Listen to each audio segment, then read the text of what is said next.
Gentlemen, thank you very much for being with us here in part 2 of this 3-part series by the PMI Institute. Bengaluru is one of my favorite cities, and I hope to have a very enriching conversation today. And maybe we can start by talking about the Vision India as has been propagated by the government and the mission statement that they've put out in terms of Vision India. And since we have representatives from the private as well as the public sector, talk about how the two can really work together to try and achieve some of those objectives, and particularly with regards employment, which is something that both the public as well as the private sector keenly look at. And maybe I could start with you, sir.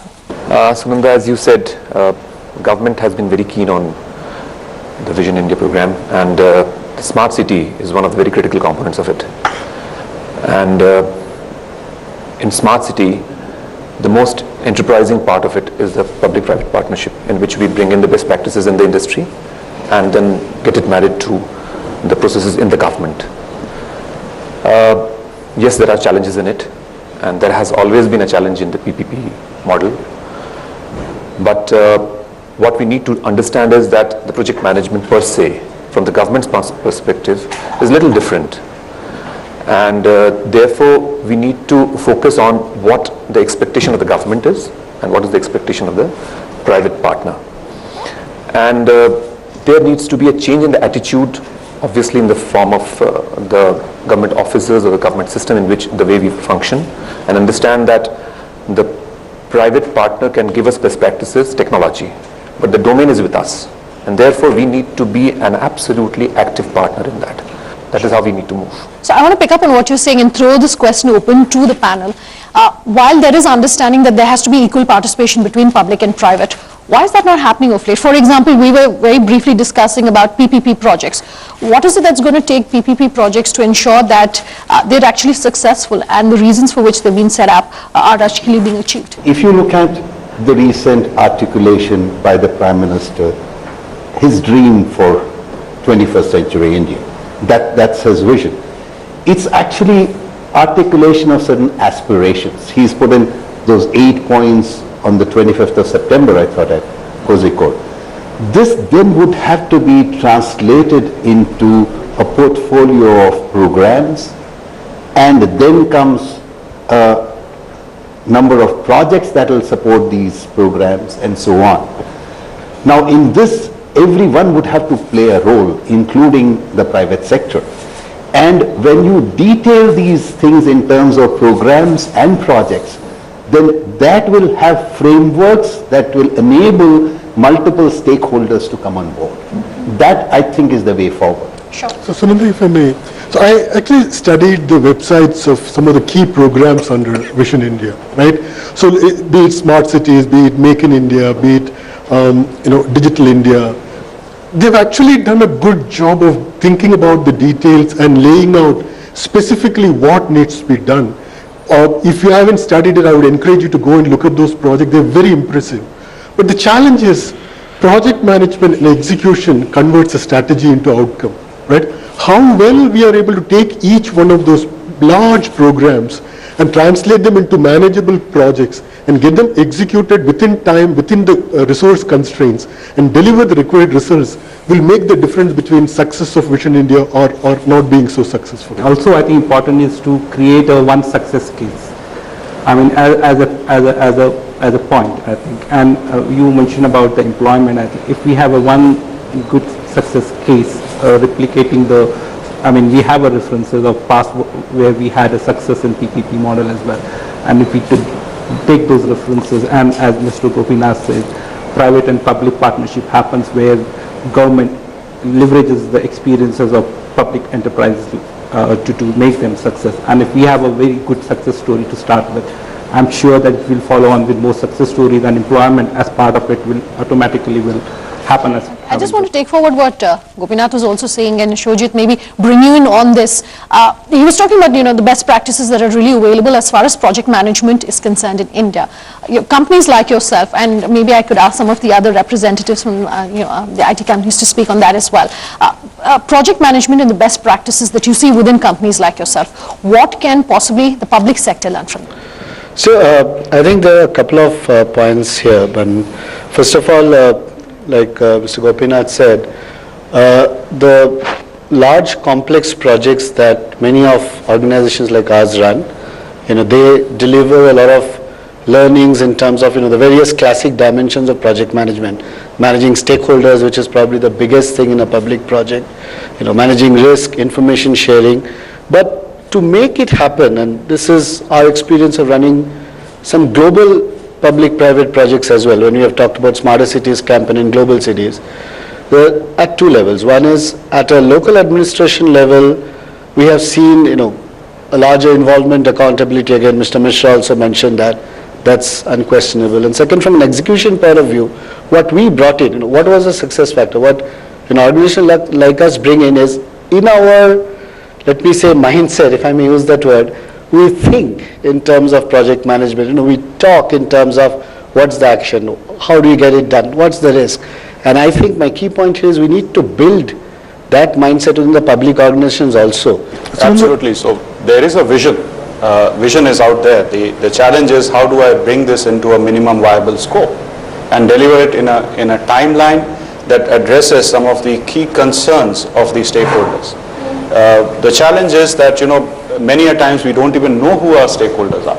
We probably try to cater to a particular group or segment of the society, whereas the impact of this is probably somewhere else. The people who are impacted are somewhere else. So you need to have the right stakeholder management and see what is that scope that I can deliver. And then of course you can build on it. You can obviously have a template, and you can build on that template as you move forward to replicate it across. But some of those tenets of project management, as was specified, is something that we need to have, and it's in our genes, it's our working on a day in, day out, which is what we could contribute from. If I may talk about the contribution from the technology industry. First of all, get the basics right? For the right type of project, get the right type of manager. Depending on the project's complexity, size, etc., get the right person to manage it. Rigorous scope management, right? Definition of scope management. And an important point that I'll stress from the private sector, which can be copied in the public sector, is extensive usage of technology.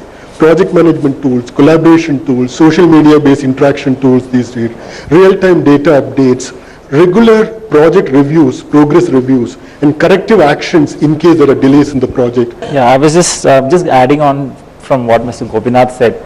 I think before we even think about project management and how Vision India can be brought down into small projects, I think we need to sit and think about how accountability is brought into this whole thing, because I think all of us from the private sector are well aware of the whole accountability and consequence part of it. But I think that whole thinking has to kind of percolate down into the other side, to the government side, especially in something like a PPP project. And like he said, we can have all the tools, we can have all the systems and the best practices, but I think that whole attitude change is what I think will really make the difference, especially something like Vision India, where we are talking about a large number of projects. So I'll come back to this topic on accountability, but I just want to follow up on something that you said, Shojit, in terms of planning, and that's something that you talk about very closely and you're associated with very closely. Do you see enough understanding of why there needs to be, a study in some sense of planning as an art, as a science, and whether that's being seen enough in the private sector? Yeah, I think what you said is right in terms of importance of planning, which is the basis for all the activities. But before I touch upon that for a minute, I want to just go back to your point about employability. Anderson Consulting did a study globally, and the part of India said that we need 300,000 people in project management in the country. The reason why it's coming up is because project management, like the other panelists were mentioning here today, it's more of a life skill.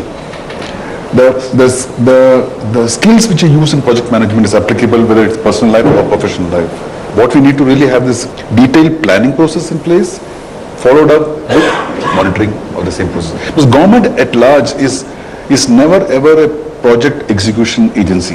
Government is always a project sponsoring agency. So they need to ensure that the agency which is executing the project has all the requisite project management skills. Can I comment on that? Reducing Vision of India to just great project management and executing projects greatly, I think is reducing that problem to too small a thing. There is a missing piece. If you look at the 8 things that the Prime Minister has articulated, it is an aspiration. That aspiration is towards solving 8 problems. So, projects while executed should result in solving and in line with the end purpose. So, where planning comes in is that what are those big 8 things that I need to solve and how do I get there? And that then gets translated into programs and projects. You've made an interesting point, although I think it's going to be a little contrarian to what the rest of the panel want to say, and maybe I could ask you to respond to it, Raj. No, I completely agree with him, and there's no disagreement at all. The global standard in project management, which is the project management body of knowledge, does state very clearly that for a project manager, the first step of project management is planning. So planning is a very, very integral part of project management. It's just not the execution. I mean, execution is also important, it's as equally important, but planning plays a big role.